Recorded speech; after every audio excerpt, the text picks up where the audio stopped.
কিন্তু এই বেটা তো বাউল না, এই বেটার তো পিছনে একদম এরকম লাল করে দেওয়া উচিত। আপনি দেখেন, ও একটা খালি গায়ে একটা কাপড় জড়িয়ে নিয়ে চারপাশে চারটা মেয়ে, এদেরকে নিয়ে হাসি তামাশা রঙ্গঠাট্টা করে।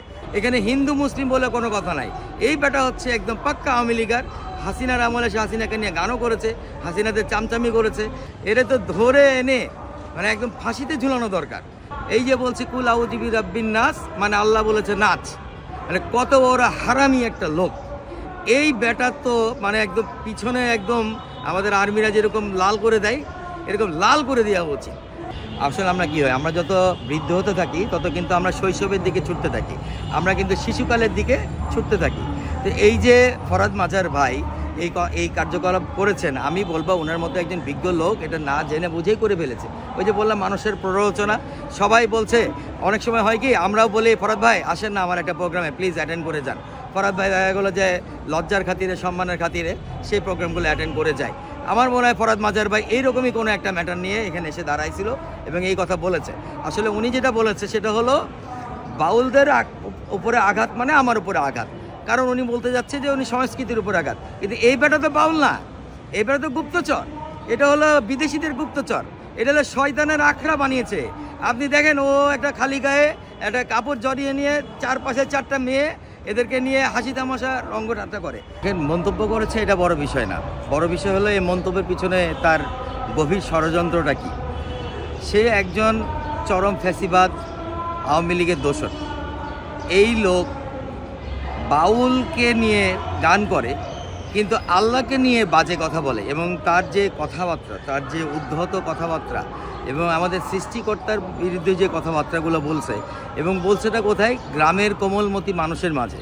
এদের আবাসগুলো দেখবেন আপনি, এরা মানে এদের বেশভূষাগুলো দেখেন, এরা একটা সাদা কাপড় গায়ের চারিদিক দিয়ে জড়িয়ে থাকে, এদের গায়ে আর কোনো মানে কাপড় চোপড় থাকে না। এরা এমন একটা ভাব করে যে আমি যেন কাফনের কাপড় পরে ঘুরে বেড়াচ্ছি। মানে কাফনের কাপড় তো আমাদের কাছে অতি পবিত্র একটা বিষয়। তো সাধারণ মানুষের মধ্যে এই বিশ্বস্ততা জোগানোর জন্য তারা এই কাজটা করে। এটা আসলে এরা একটা ন্যারেটিভ ক্রিয়েট করতে যাচ্ছে। যখন আওয়ামী লীগ যখন এদিক দিয়ে ওদিক দিয়ে বিভিন্ন দিক দিয়ে চেষ্টা করে কোনো কিছু করতে পারছে না, তখন এই ধরনের বাউলদেরকে তারা রাস্তায় নামাই দিয়েছে। তারা ধর্মে ধর্মে বাংলাদেশের মধ্যে ভেদাভেদ করতে চাচ্ছে। আমি এই বাউলের আপনারা একটা বক্তব্য তো শুনেছেন, কালকে রাতে আমি আরও একটা বক্তব্য শুনেছি, সেই বক্তব্যটা নিয়ে আপনাদের কিছু বলতে চাই। উনি এক জায়গায় বলতেছে কুল আউযু বিরাব্বিন নাস মালিকিন নাস ইলাহিন নাস মিন শাররিল ওয়াসওয়াসিল খান্নাস আল্লাযী ইউওয়াসউইসু ফি সুদুরিন নাস মিনাল জিন্নাতি ওয়ান নাস। এই যে আমাদের পবিত্র সূরা, যেই সূরাটা আমরা সবাই উচ্চারণ করি আল্লাহর কাছ থেকে, মহান আল্লাহর কাছ থেকে সব কিছুর বিপদ আপদ হতে রক্ষা পেতে, উনি গ্রামের কোমলমতি মানুষদেরকে এটা বোঝাচ্ছে যে আল্লাহ নাকি নিজেই বলেছে নাচ। এই যে বলছি কুল আউযু বিরাব্বিন নাস, মানে আল্লাহ বলেছে নাচ, মানে কত ওরা হারামি একটা লোক। এই বেটা তো মানে একদম পিছনে একদম আমাদের আর্মিরা যেরকম লাল করে দেয়, এরকম লাল করে দেওয়া উচিত। এবং বাংলাদেশে শুধু মুসলিমদের জন্য না, আমি বলবো যে হিন্দুদের জন্য এরা অত্যন্ত মানে খারাপ একটা জিনিস। কারণ এরা আজকে মুসলিমদের মধ্যে ভেদাভেদ করবে, কালকে এরা হিন্দুদের মধ্যে করবে। এখানে হিন্দু মুসলিম বলে কোনো কথা নাই। এই বেটা হচ্ছে একদম পাক্কা আওয়ামী লীগার। হাসিনার আমলে সে হাসিনাকে নিয়ে গানও করেছে, হাসিনাদের চামচামি করেছে। এবং এদের কাজটা কি, এরা দেখে ব্যভিচারপূর্ণ লোকজন। এরা সমাজকে খারাপের দিকে নিয়ে যাচ্ছে, এরা সমাজকে একদম নিকৃষ্ট দিকে নিয়ে যাচ্ছে। এরা অ্যাকচুয়ালি আমাদের বাউল না। আমাদের বাউলের যে সংস্কৃতি, এই সংস্কৃতিটা আলাদা অন্যরকম সংস্কৃতি। আপনি লালন ফকিরের কাছে যান, আপনি দেখেন যে ওইখানে কী সংস্কৃতি করছে। উনি আল্লাহর গুণগান করে গান করেছে।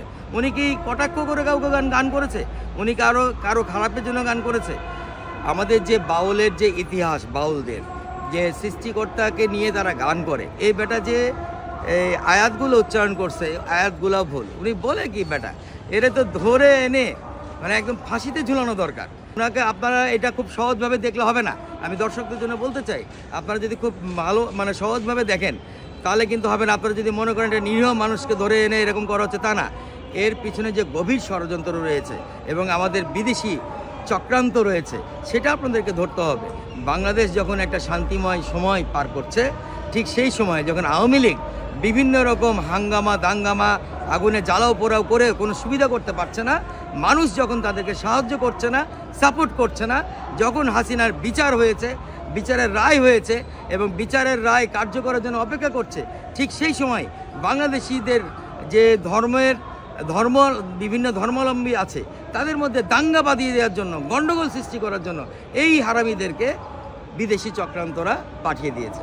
এই হারামিদেরকে মানে আমাদের এই আওয়ামী লীগের হাসিনারা বিদেশ থেকে অর্থায়ন করে এদেরকে পাঠিয়ে দেওয়া হচ্ছে। আপনি ওদের পিছনে ব্যাকগ্রাউন্ড খুঁজেন, আপনারা ওদের ভালো করে দেখেন। এবং আমি সরকারকে বলবো শক্ত ভূমিকা পালন করতে, বাম দলগুলোকে এবং অন্যান্য দলগুলোকে যারা এখনো না বুঝে তাদেরকে, এই লোককে বাউলকে সাপোর্ট করেন, আপনি আমাদের যে অরিজিনাল ঐতিহ্য আছে তাকে সাপোর্ট করেন, এই ধরনের হারামজাদাদেরকে যারা সাপোর্ট করছে তাদেরকে আমরা বলবো আপনারা জেনে বুঝে সজ্ঞানে কাজ করুন। মানুষের প্ররোচনায় পড়ে, মানুষের বিভিন্ন রকম লোভ লালসায় পড়ে এবং ভুল পথের রাজনীতিতে আপনারা যুক্ত হবেন না, বাংলাদেশকে অশান্ত করবেন না। সেটি নিয়ে উনি যেটা বলেছে যে এখানে মামলা হলে পারে উনি একটা সমস্যা ক্রিয়েট হবে বা এই ধরনের ইয়ে হবে বা অ্যাকশন করবে। আমি বলবো যে আইনকে কারোরই হাতে তুলে নেওয়া উচিত না, আইনকে আইনের প্রতি শ্রদ্ধাশীল থাকতে হবে আমাদেরকে। আমরা যেন আবার 2024-এর আগে প্রেক্ষাপটে ফিরে না যাই। আমার কেস করার অধিকার আছে, আমি যদি সংক্ষুব্ধ হই আমার কেস করার অধিকার আছে, আমার মনে যদি কেউ আঘাত করে আমি কেস করার অধিকার রাখি।